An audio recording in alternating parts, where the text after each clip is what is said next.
Okay mga ka-e-trike, welcome uli sa ating channel. So ngayong araw ay nalimutan ng anak ko yung gamit niya, so ihahatid ko sa school.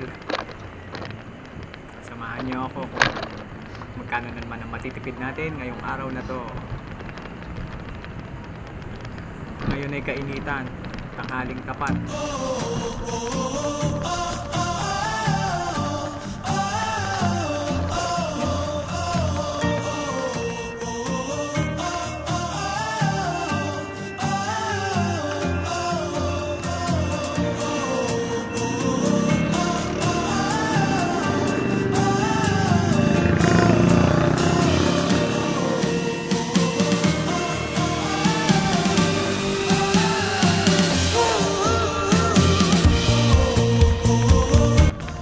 Napakalaking bagay talaga may e-trike kasi gaya na may nakalimutan yung anak ko.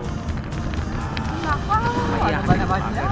Traffic kasi magka-tricycle ka pa, lalabas ka pa, maghintay ka ng masasakyan, tapos bayad ka na naman ng pamasahe.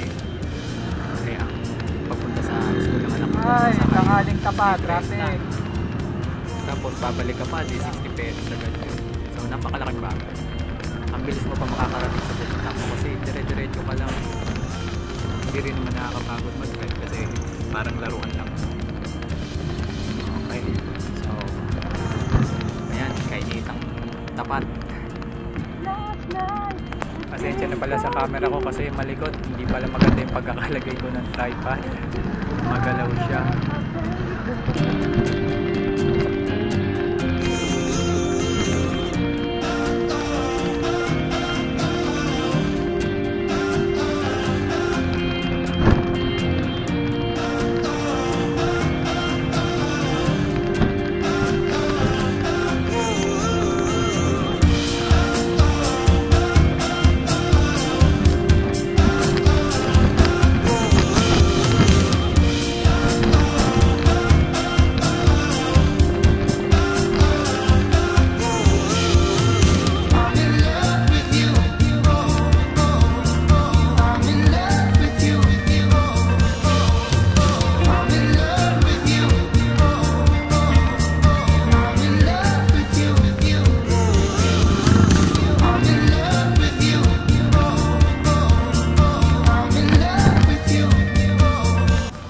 Tip ko rin pala para hindi agad ma-drain ang battery nyo, para makatipid rin kayo sa battery ba.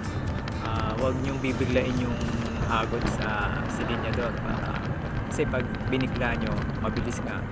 Pero biglang higop din ng kuryente yan, kaya mas malakas sa sa baterya kapag laging hinahagod din. Parang gasolina rin.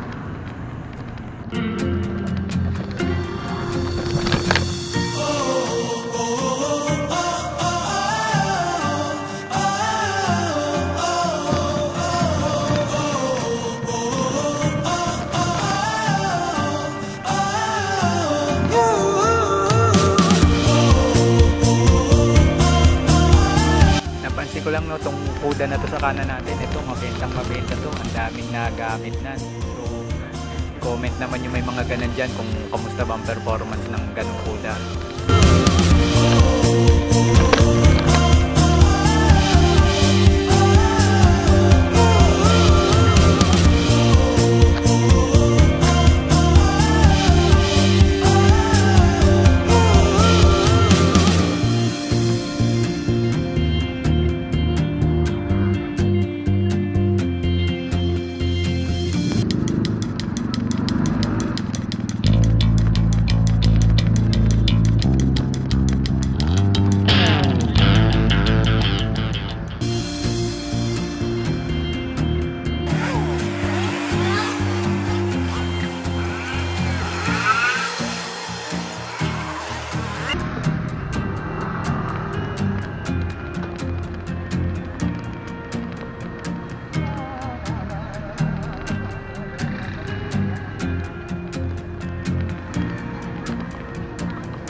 Short cut.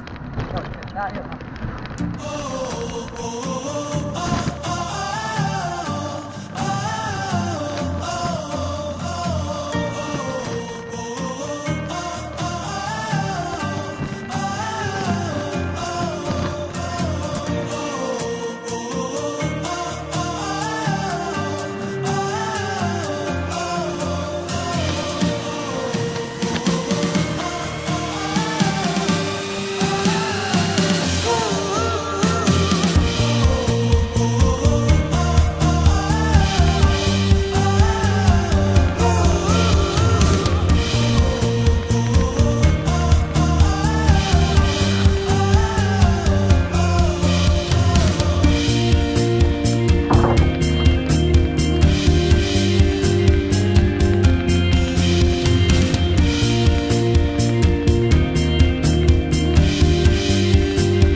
Bali dito, sinusubukan ko ng tawagan yung anak ko para ibigay yung pinadala niya, kaso wala na, di na makontak.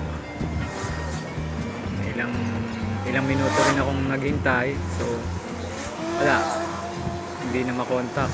So nag-decide na lang ako na umuwi na lang, palpak ang lakad ko. Sayang ang oras, sayang ang baterya, sayang ang pagod. Okay, kita ulit tayo sa susunod kong vlog. See you!